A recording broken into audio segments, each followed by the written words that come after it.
And now, the Whistler's strange story, Girl in Black.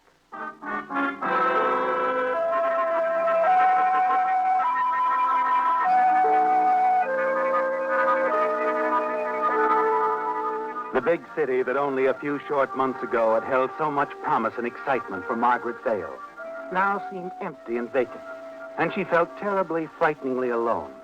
The show in which she had a good part had opened one night and closed the next, and with its closing went Margaret's dreams and hopes for a successful acting career. And now, climbing the stairs of a second-rate theatrical agency to the office of Sam Walker, you only hope you can talk the cigar-smoking little man out of a loan, so that you won't have to add insult to injury and write your people for your return railroad fare. Sam Walker, however, seems to anticipate the purpose of your visit, and he makes things coldly clear almost before you can sit down. Honey, let's get one thing straight. This is a theatrical agency, not a lending agency. Now, look, you're down on your luck, but things will turn out. No, Sam. This isn't for me. I've found out now. My parents were right. Your parents? Yeah. They told me to go ahead, take a couple of years while I had them to spare, give it a try, get it out of my system. Well, I've tried. Yeah, I guess you have. Look, Maggie, if you're really serious about going home. I am. I think I almost want to now. No. Well, I got a way you can almost get there. Maybe pick up a few bucks besides. Oh? Yeah, come to think of it, you'll even get a new dress out of the deal. Cinderella Sam, keep talking, will you? Kind of unusual setup. Not too unusual, though. I guess it happens sometimes. Somebody in the family doesn't want to take the time, or maybe they're not interested. I don't know. Come on. What's the job? It's a acting job, in a way. You'll play the part of a grieving relative. What? Look, honey, you want to get home? There's really nothing to this. Your train fare and $50. You'll accompany the casket to a little town called Prenticeville. Prenticeville? Well, that's only a couple of 100 miles from my hometown. Good. You take the train from here. They'll put the casket on the train at St. Ord. You sign for it, escort it to Prenticeville. That's all. You take the job? Oh, of course I do, and thanks, Sam. Good. Here's your train ticket. You'll get the money in Prenticeville at the Greenbrier Mortuary. The party who's paying for all this will leave an envelope for you at the mortuary manager. $50, you said? Mm. Well, with what I have left, I'll be able to take a box from Prenticeville. Oh, Sam, I love you. Sure, I love you, too. When you get home, don't forget to mail me back my 10%. With pleasure. Oh, what about that new dress? Oh, yeah. It's arranged for you to charge it at a local department store. Let's see, Clivedale's. Clivedale's? Well, get me. At least I'm going home in style. Yeah. Just don't get too stylish, honey. You better make that dress black.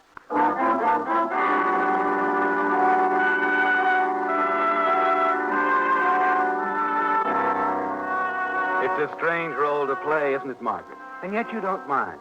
You even get enjoyment out of selecting the dress. It's been so long since you've bought one.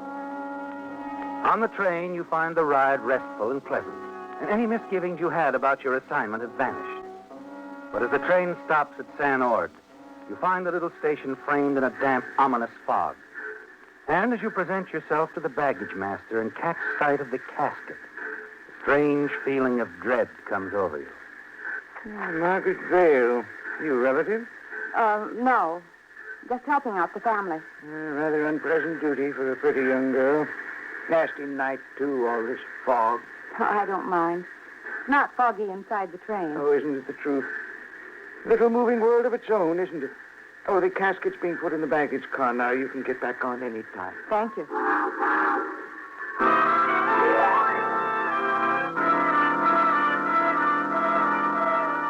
Minutes later, the train is underway again. And it's like the baggage master said, isn't it, Margaret? A moving world of its own. And you feel safe, secure. You put your head back against the seat cushions and drop off to sleep.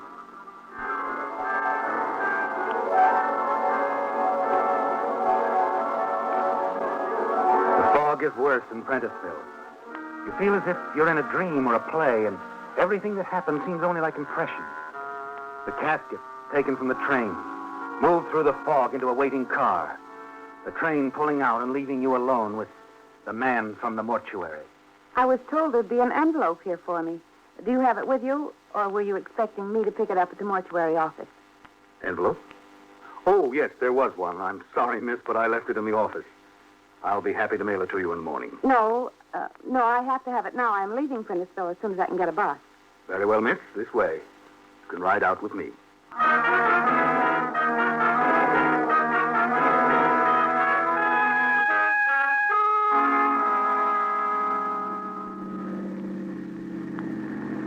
I've got to drive slow on account of the fog. Bad night.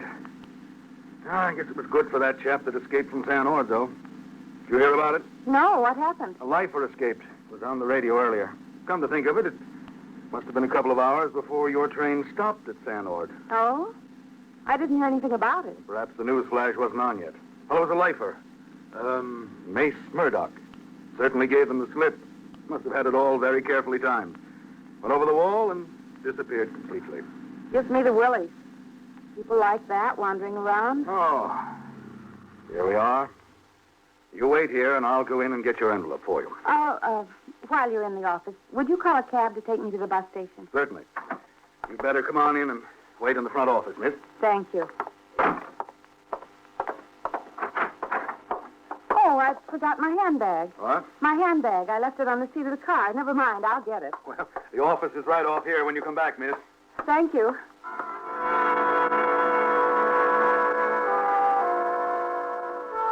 Outside, as you start toward the dark paneled car containing the casket, you suddenly freeze in your tracks, staring.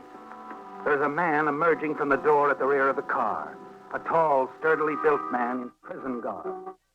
The casket. That's the only place he could have hidden, isn't it, Margaret?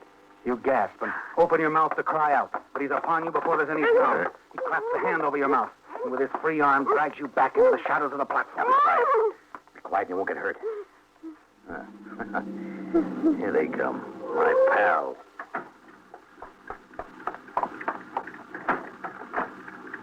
Casket inside the car? Yeah, Keller, it's here. Key's still in the ignition, too. Yeah, we're in luck. Get in. Drive it out to the farm. Okay.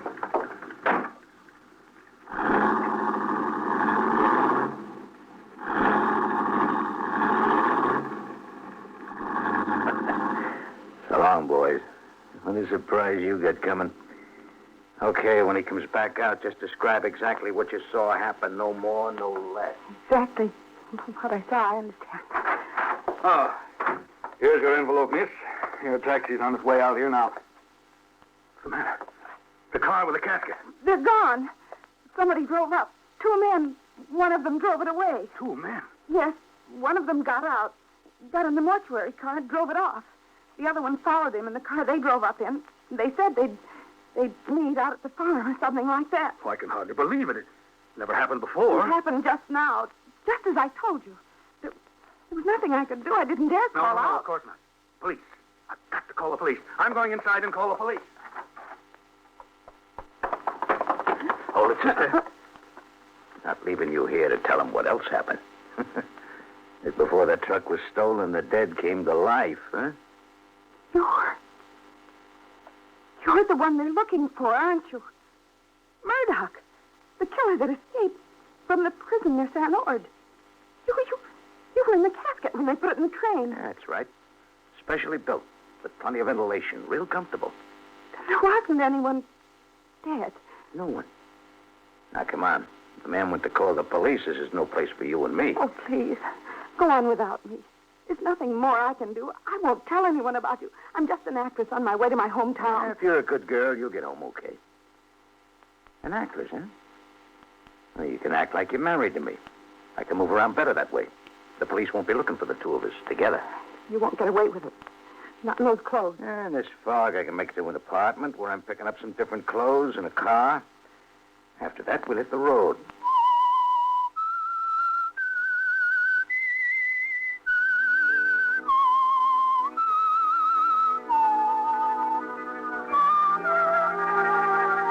It's like a fantastic dream, isn't it, Margaret?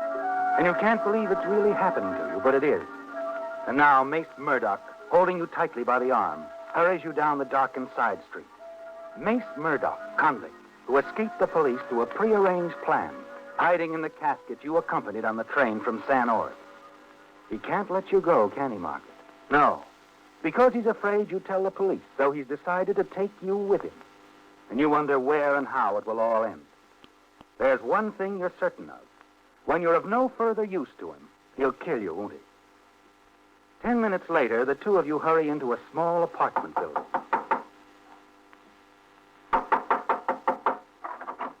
Yes, what? Mace Murdoch. Mind if we come in, Harry? Oh, no. Yeah, See here, thanks. Mace, After you, sweetheart. well, I heard about you breaking out, Mace. How did you do it? Well, Keller fixed it. Keller? You're joking. It's not like Keller to go messing around trying to spring a con. Not unless there's big dough in it. How about a drink, Harry? Oh, Mace, what did you mean about there being money in the deal? My cellmate was a guy named Dutch Stauffer. Mean anything? Of course.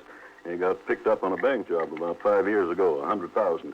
None of the money was ever found. They figured he hid it away somewhere. That's the way Keller had it figured, too. But didn't Stauffer die last month? Yeah, that's right. But maybe before he died, he whispered something to me about where the 100,000 is, huh? That's right. I got word to Keller and made a deal. If he got me out, I'd cut him in for 50,000. Keller worked out a beautiful plan, and here I am. Well, here's your drink, Mace. Thanks. Look, there's something I don't understand. If Keller fixed the break for you, how come you're not with him and the boys now? I figured it wouldn't be healthy. You see, he'd want me to tell him where the dough is. And I don't know. You don't know? You mean... I mean, Stauffer never opened his mouth to me. Oh, brother. Keller's not going to like that. Who cares? I'm just interested in getting out of town. That's why I came to you, Harry. You're an old pal, just about my size. Oh, you want some clothes? Of course. Help yourself. The stuff's in the bedroom closet. Thanks. Oh, Harry, Yeah? while I'm changing, keep your eye on the doll here, huh? She might want to leave in a hurry, and I wouldn't like that. Of course, certainly. Oh, look, lady, what is this between you and Mace? You mad about something? Listen to me. I've got some money. Not much. But I'll give it to you, all of it. I just want to get away. Oh, now, you heard what Mace said. He wouldn't like it. Please, here, take the money. You'll kill me if you don't let me go. Now, why would he want to do a thing like that to a nice-looking girl? Hey, wait a minute. Don't go running anywhere. Oh, Harry. Mr. Keller. I was just about to knock. Am I interrupting something? Why, no, nothing at all. The lady here seems to be in a hurry. Let me go. I'll take it easy, lady. Not being very polite, Harry. If the lady wants to leave, I don't see why she can't. Wait a minute now. Maybe that's not such a good idea after all. I think I've seen this little lady somewhere before. Maybe at the depot tonight, huh? I don't know what you're talking about. Sure you do. Quite a coincidence finding you here with an old friend of Mace Murdoch's. Yeah, quite a coincidence. Maybe the two of you know something I want to know. Like where Mace is right now, eh? How about it, sweetheart? Where is he? Come on, I said, where is he? Bedroom. Okay. Get moving.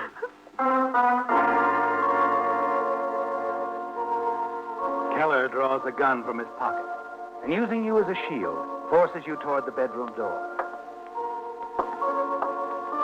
Then, in a sudden movement, he reaches past you and opens the door.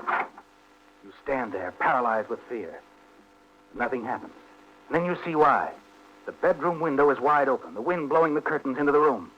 Keller brushes you aside and hurries to the window. He's gone. Got away down the fire escape. Gone. He's gone. Well, he's not going to get very far. What's going on here? Where's Keller gone to? Out there. Out the window? Yes. Murdoch got away. Keller went after him. Well, what do you... Look, lady, I don't know about you, but I'm getting out of here. I don't want to be around when Keller gets back. Now, what's happened to my car keys? I had them right here on the dresser. I got him, Mary. Mace. Well, you've been in the closet. I thought... Yeah, so did Keller. You know, for a smart guy, Keller falls for some pretty old gang. Now, wait a minute, Mace. You're going to take my car? Yeah. You can tell Keller I took it while you were under a gun. Me and the little lady here has some traveling to do. Come on, baby, let's go.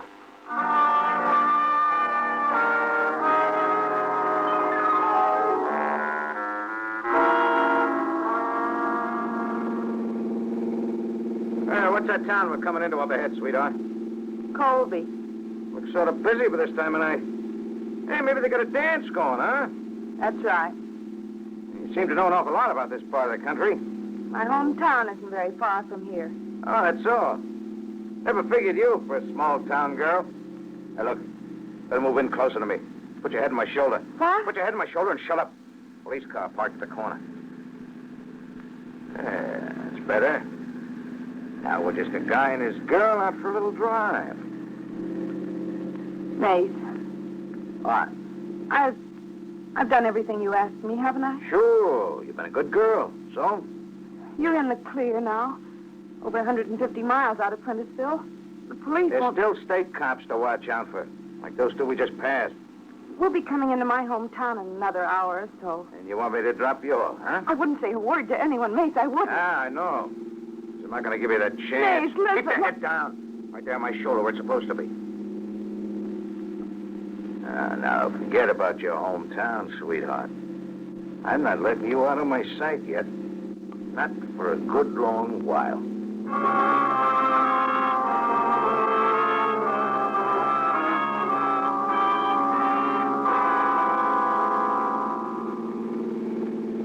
Mace, Well, I thought you were asleep. Hadn't heard a word out of you the last 50 miles. you haven't changed your mind about... About dropping you off with the home folks? No. I haven't changed my mind. Forget it. All right, Mace. All right. Hey, come here. Come here, I said. Ah. You're not jumping out. Let me go. Let go of that wheel. It'll wring your neck.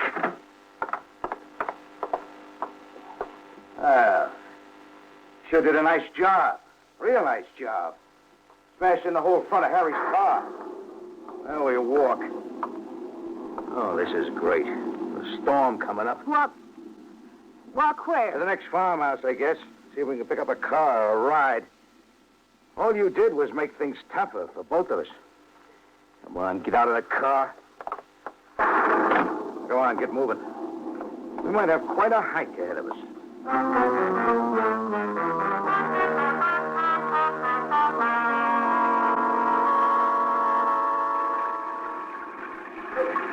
Now, hold it. There's a farmhouse. See if they can help us. You won't harm anybody. Yeah, we'll see what they do for us. Remember now, we're Mr. and Mrs. Williams. Our car broke down. All we want's a ride to the nearest bus station. You got that? Mr. and Mrs. Williams, whatever you say. Come on.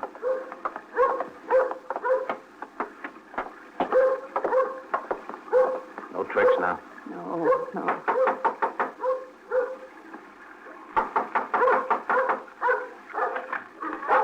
Yes? How do you do? We broke down our car. Wondered if we could get some help. Oh, well, just a moment.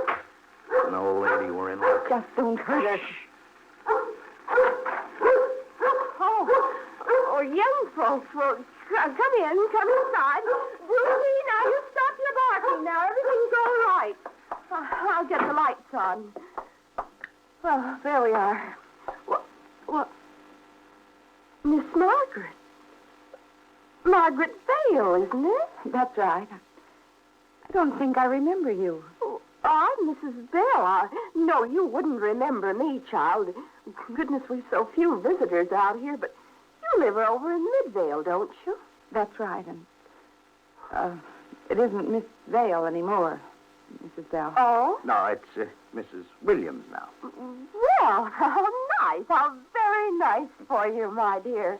Oh, but come in by the fire, you two. You're drenched through. I'll fix you some hot coffee. No, that can wait, Mrs. Bell. What we're really interested in is getting to the bus station. You got a car here? No, I haven't. And Mr. Bell's out of town, but... Oh, I'll call a neighbor. Jess Carlson. Ask him to drive over and take you into town. He only lives a mile or so away. Oh, thanks very much. That'll be very nice of you. Not at all. Now, go on, the both of you, in by the fire. I'll call Jess and fix that hot coffee before you catch your death. Now, go on. All right. You did great, Mrs. Williams. Great. And for what? So that when we get to the bus station, we walk down an alley and... My life, too? I don't know. Haven't made up our mind. We'll cross that bridge when we come to it.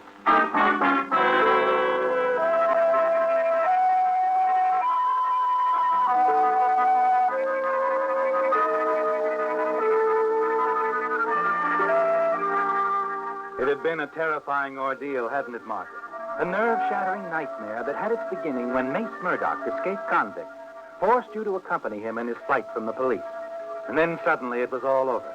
This train had proved too much. You vaguely remember a car driving up in front of the house. Remember trying to get to your feet. And then the sudden collapse, darkness closing in, engulfing you. And now the black veil is lifted. You find yourself on the couch in Mrs. Bell's living room with Mrs. Bell and the local sheriff. Hello. Feeling all right now? Yes, I think so. How did I get here? Oh, you fainted, dear. Murdoch, where's... Easy now, easy. I'm the sheriff. My boys have taken Murdoch down to police headquarters. He won't bother you anymore. Sheriff, how did you know something was wrong, that I was in trouble? It wasn't hard to guess. You didn't know Mrs. Bell's neighbor, Jess Carlson, was a good friend of your husband's, did you? Mr. Carlson knows Jim, my husband? He sure does. He knew he was due back from Korea soon, too. But not this soon. Just figured something was mighty wrong when Mrs. Bell called him and told him you were there with a husband named Williams when he knew your husband's name was Jim Gordon. He just called me right away. That's why I brought my boys along. Listen next week when once again the United States Air Forces in Europe present The Whistler. You've been listening to the OTR Gold Network. Find more classic radio at otrgold.com.